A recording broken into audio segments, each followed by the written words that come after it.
Welcome back for our Week 17 Sunday DFS episode. We're going to review Week 16 Sunday DFS and then jump into the games for the Sunday slate this week and build some lineups. We have a bunch of contests going on, and if it's not Saturday and you're listening to this episode or watching this episode, check out the description as we have a Saturday episode and a Saturday contest up and running as well. Let's chat last week's DraftKings contest. Yeah, last week went crazy. You can see all of the fire here for the winner that they got with Caleb Williams in that Detroit Chicago game. Even though Chicago only put up 17 points, he got to 26. You could have probably had Bryce Young in there too because he got to 27 points. But you can just see the list of the ones that were on fire with Jonathan Taylor at 42 points as well. Any surprises here for you?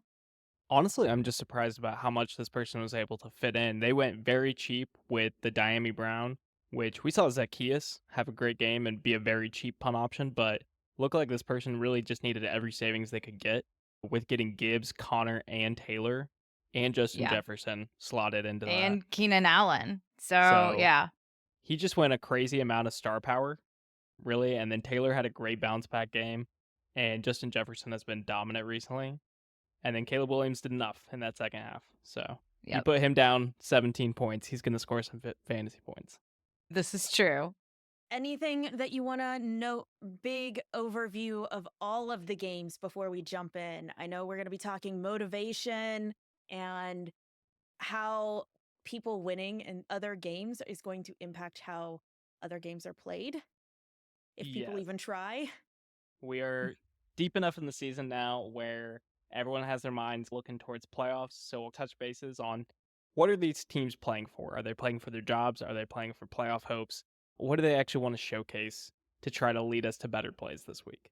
I think this is particularly important in the AFC where we've had a lot of things already settled. We know that Kansas City is the top seed and that teams aren't playing for a lot other than reseeding. We have a couple teams trying to fight into it, but in the NFC on the opposite side, nothing's been set. They're still battling it out for that top spot. So the NFC is a little bit more up in the air than the AFC, and we'll identify that on some of these games. The other thing that to point out is all of the outside games have at least a 40% chance of rain. They're two dome games, the Raiders at New Orleans and Green Bay at the Vikings. But everything else outside, it looks like it's going to rain.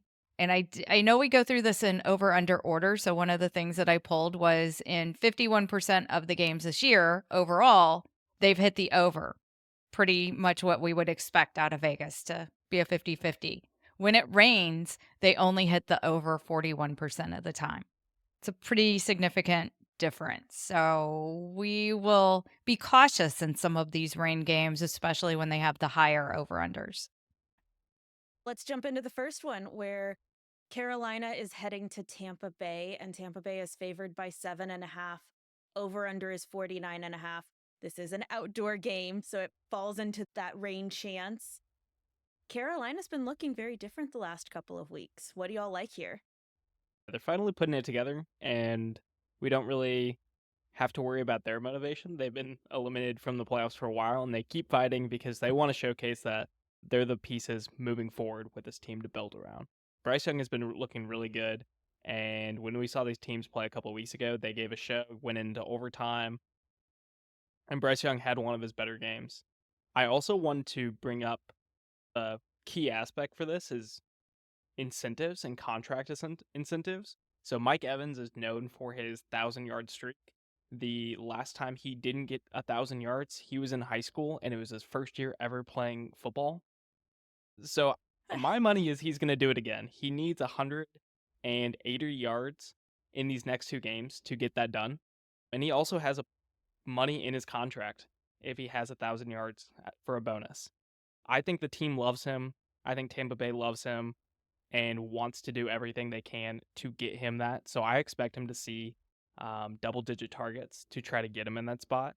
And at 7,500, I think he's one of the better priced wide receivers. Yeah, I agree with you there. I do like Mike Evans in this game. The one thing I think is really interesting from the Panthers side is their coach, Dave Canales, is returning to Tampa Bay, where last year he was coaching there. And then he took the head coaching job at Carolina. I do wonder if he has a little bit more insights to how Baker and the Bucks work and some of the plays that they like to run, or that maybe Baker's not particularly good at running. I am curious with Bucky being a little bit more healthy now, how if they'll kind of shift more to a run heavy approach. Bucky's look great, and you can run all over this Carolina defense. So I really like him in this spot. I think he's still just too cheap for how explosive he is against a bad defense at home. I'm really having some tough time kind of picking between the background options in this game, though. So McMillan and Coker are all in my options that I'm keeping in mind, but really haven't nailed down one that I truly like for a secondary option. I lean Coker just because he does have some explosive plays, but Thielen's kind of that more reliable. It definitely, yeah. It just depends on which part you're looking for there. And at their salary, then you may just want somebody that's reliable that can get your 12 points and move on to your more explosive parts that you're paying for on the team. I don't like Chuba Hubbard in this matchup. He only had 43 yards on 12 carries in week 13 when they played. And Tampa Bay is weaker against the pass. They have the ability to stop that running game, and then if you're playing from behind, you're going to abandon that run game as well. So Hubbard is not my favorite to go to this week. I completely agree. And also with Young, just at a 5,600 price tag, it makes a lot of builds work pretty neat. And he's been rushing a lot more. So he had his highest rushing of any game in his career last week. And he also had a rushing touchdown. He's starting to feel just more comfortable in that offense and knowing when he's safe to scramble and get those extra yards.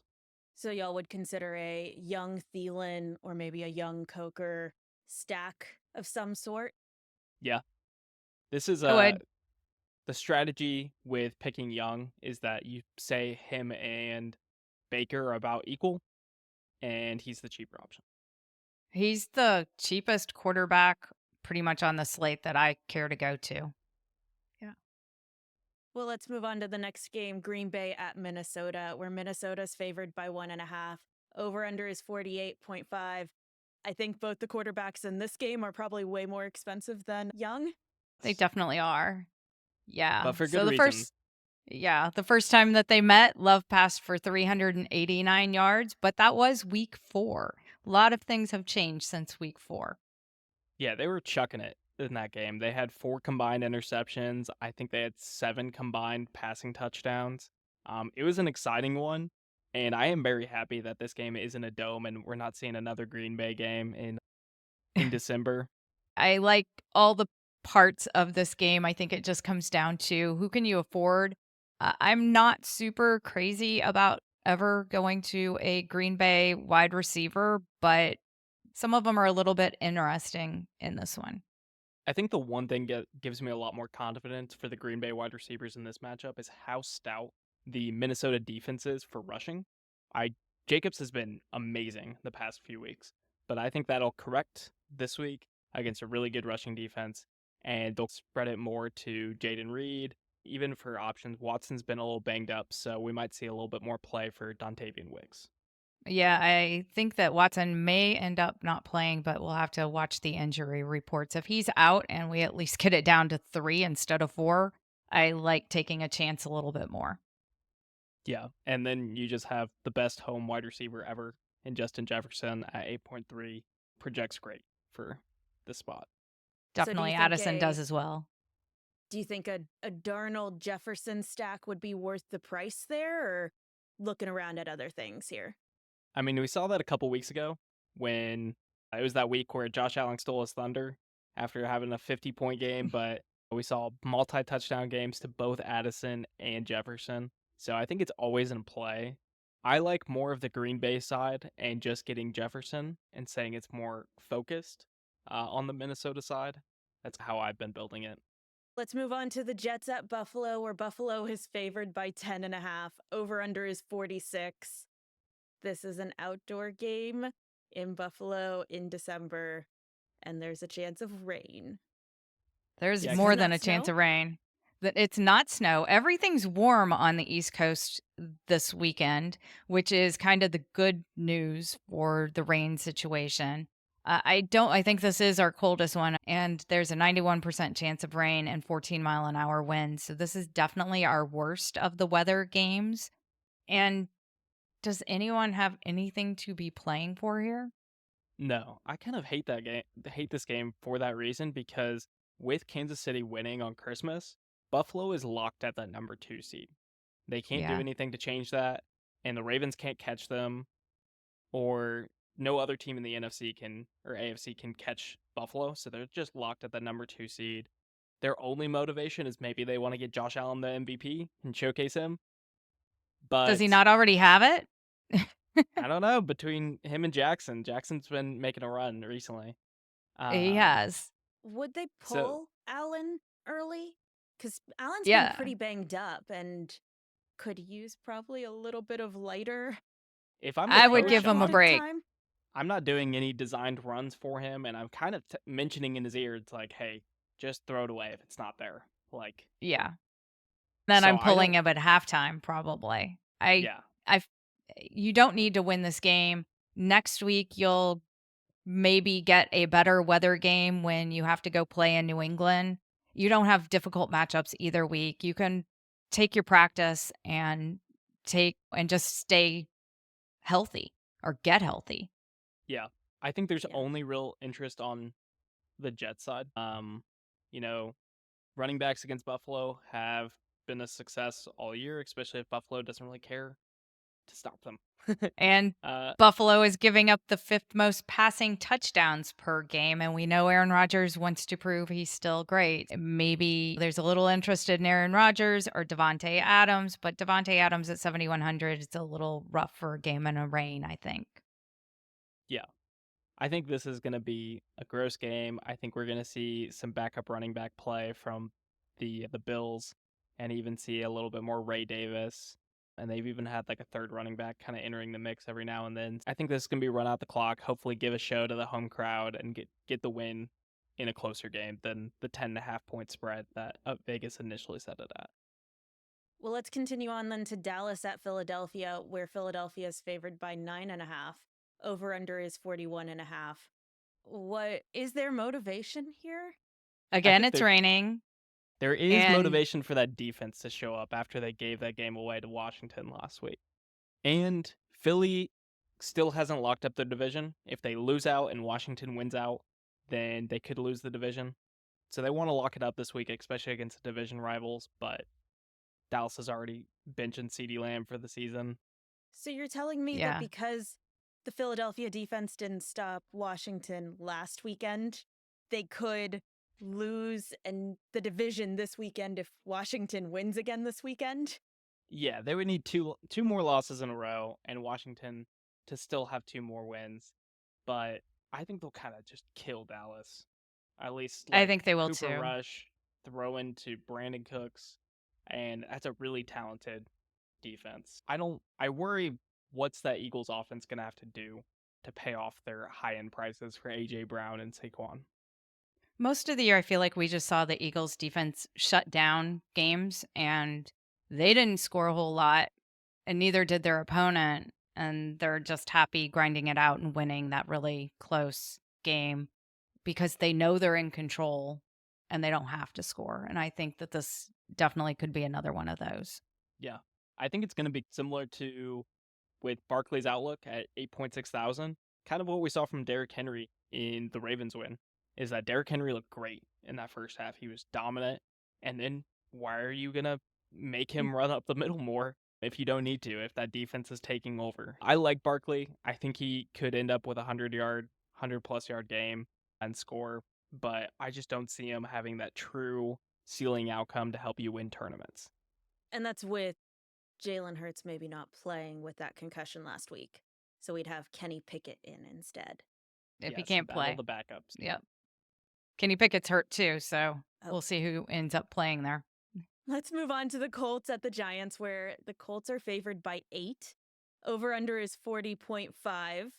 What's going on This is here? one of those games, too, that will be definitely keep in the back of your mind of what happened Saturday and maybe revisit your lineups on Sunday morning because there are these group of AFC teams, first the Colts, and also we'll talk about Miami later on, that they need a Denver loss to still have a playoff shot. So if Denver goes into Cincinnati and beats them on Saturday, that really might affect the motivation levels.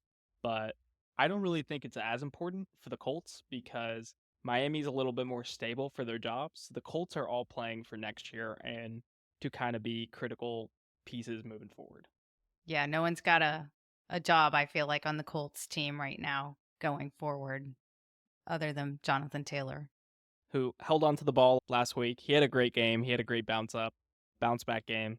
And this is, if the Colts need this win, I think they could go back to him and heavily lean on him against a Giants team that's kind of given up at home. Yeah, they have. So one of the interesting things in this game is Anthony Richardson, who I'm not usually a fan of Anthony Richardson, but I feel like on the slate with all the rain and other situations that I could have played Anthony Richardson and not stacked him, just played him alone. The problem is he popped up on the injury report on Thursday for a second straight day. He is listed as did not practice with a back and or a foot injury, and I didn't realize it was that significant. So this whole situation changes a lot if we get Joe Flacco. My lean is that I think he's going to play in this game, especially he mentioned some soreness after the Titans game, but he didn't come out for any snaps in that game. So I think he's going to be there. I think he's actually a great play. Like he's still too cheap for just his running workload. He almost had a 100-yard rushing game and a touchdown himself. If you think of him solely as a running back that's at 5,900 who could get you 80 yards and a touchdown, and then he can pass the ball and get those passing yards on top of it and hopefully one passing touchdown to just build on that running baseline. It's just cheating, and you don't have to stack them. You can just get those 20 to 25 points. What about Jonathan Taylor at 7,900? Can he do 42 points again? I think he can, but he hasn't been showing up in a lot of my lineups. I think that it was exceptional last week's performance, but we haven't seen those breakaway runs too often. And I think maybe the Colts offensive line is starting to figure it out. Like he was untouched on that second breakaway run. So maybe that blocking is just going to get better for the last couple weeks, but I would lean that he has a great day, but not that true 203 we saw last week. And then there's Tyrone Tracy, the running back for the Giants. Colts gave up 2 touchdowns to Tyjae Spears last week when they almost let the Titans come back in that game. Yeah, I actually like Tracy. He's going to be heavily involved, and we know that these rookies are still motivated. They have not shown it yet, and this is a bad Giants team that is going to go back to the drawing board in the draft season. Being able to stand out here for Tracy is important, and 5.8 is not a bad price against a bad Colts defense. Well, we got 3 games left, all of which have at least one 3-12 team. Let's chat Tennessee at Jacksonville, where both of them are 3-12. Tennessee is favored by 1, and the over-under is 39.5. Yeah, the last time these two teams played in week 14, it was Jacksonville winning 10-6. Yeah, that was a gross game. I honestly think it's going to help that we're not seeing Will Levis in this game like we saw last time in this matchup. Mason Rudolph at least was able to kind of stabilize. He threw 3 interceptions himself last game, but at least the offense was a little bit more stable and moving the ball. I think there's a lot of people playing for their jobs here, and especially with 2 backup quarterbacks that want to showcase that they can still do that and be reliable options to get future contracts for Mac Jones and Mason Rudolph. I like the number one options that those backup are just going to hyper target the people they need to. For Ridley and Brian Thomas Jr., just get it in the hands of your playmakers and help make you look good. Yeah, I think that's all that I could support from this game is Brian Thomas Jr. or maybe Calvin Ridley. Other than Yeah. that, I don't really want any parts of it. No Bryce- Tony Pollard. He's No been Tony kinda banged Pollard. up. So I think I'm Yeah. leaning away from him. Bigsby is kind of interesting. He got almost all the work last week. and this Tennessee Titans defense was just decimated on the ground. But just a note on Brian Thomas Jr. and how good he's been is he has not had a game below 75 yards or 16.5 DraftKings points since that bye week in back-to-back 30-point weeks. He is getting that workload supported by Mac Jones, and I think he's a great play at 6.8K. Yeah, I agree. He is. I can't wait to see him with a real quarterback. Yeah, he should be fun. Let's chat the Raiders at New Orleans, where the Raiders are favored by 1.5. Over under is 37.5. Are y'all grabbing anyone from this game? Nah, Bowers, that's like it. Yeah. In case of emergency, break glass and get Brock Bowers. Probably lead tight ends of the slate for targets. And he does have a shot to not just break a rookie record, but break the NFL record for receptions by a tight end in a season, which is That's amazing. crazy. Yeah. Yeah. And he's a So, rookie. He is 16 behind that record, and he had 11 catches last week. So if he can keep that up, he's on pace to beat it, and I think this is a good spot to just showcase him. But besides that, I don't think New Orleans is going to put up any fight. We saw how inept they looked last week. They just don't have anyone left. Let's talk about our last game, Miami at Cleveland, where Miami is favored by 6.5. Over under is 40. This is also an outdoor game again in Cleveland. Is Cleveland going to put Winston back in?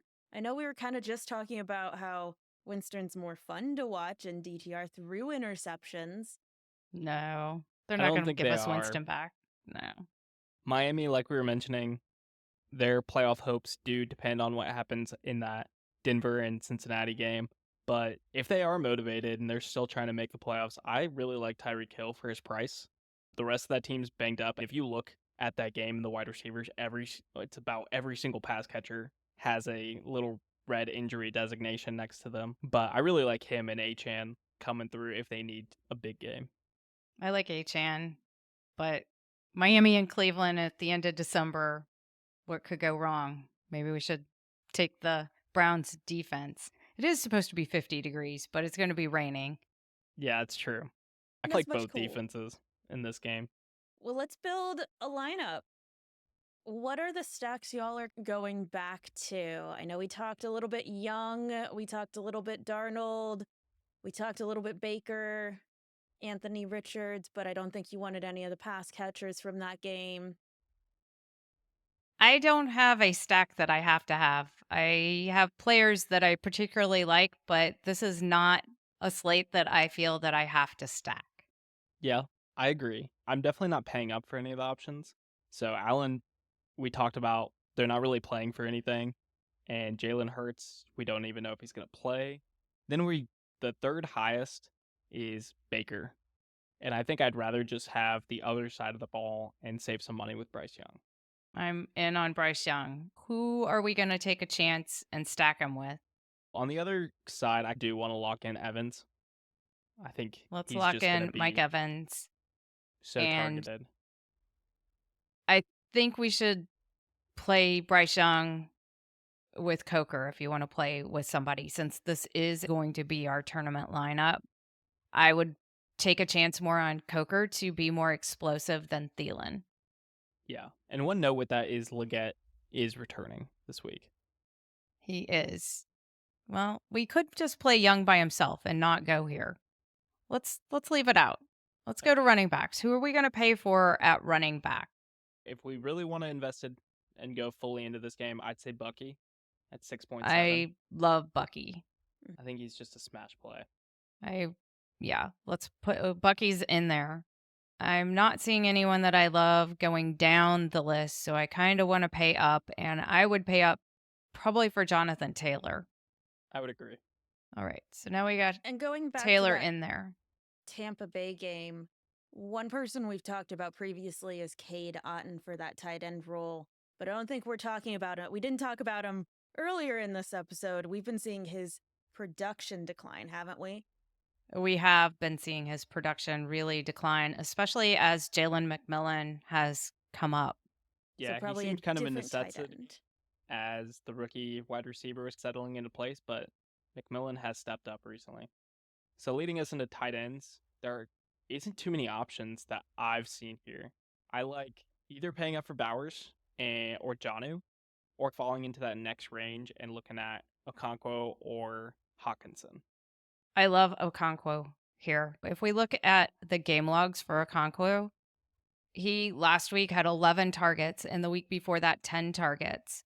So these were very competitive games, but if we buy into this is going to be a competitive game and they are going to be passing, I think he's definitely going to be in the mix here. And he saves us a lot of money. He is down at 3,600 versus paying up for Bowers at 6,700.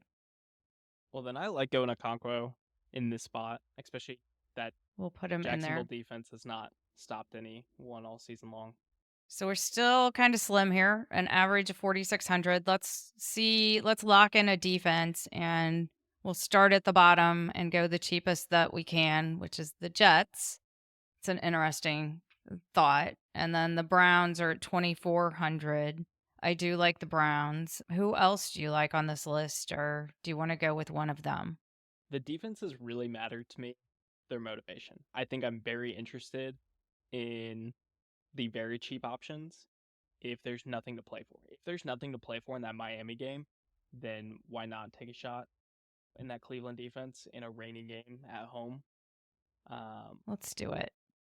2,400 for the Browns defense. That helped us. We're up to 5,400 average, and we have 3 players left, 2 wide receivers and a flex.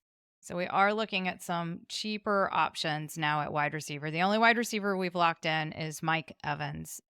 The one that comes to mind is Brian Thomas Jr. for the Jaguars. I feel like he's very dependable, but I don't know that he's that explosive.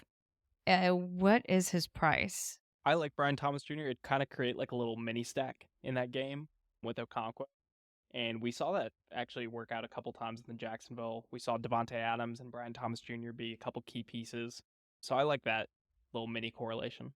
So do you like Brian Thomas Jr. better than Jordan Addison? I would say so. I'm heavily in on Jefferson this week. Okay. Or even Hawkinson, and it kind of spreading out. We need 2 more. And so we're look looking at in the cheaper ones. Pass catching options for Bryce Young. If he's going to be that quarterback that we need, I would be comfortable locking in either Leggett or Coker and getting that high upside play. Let me filter on them.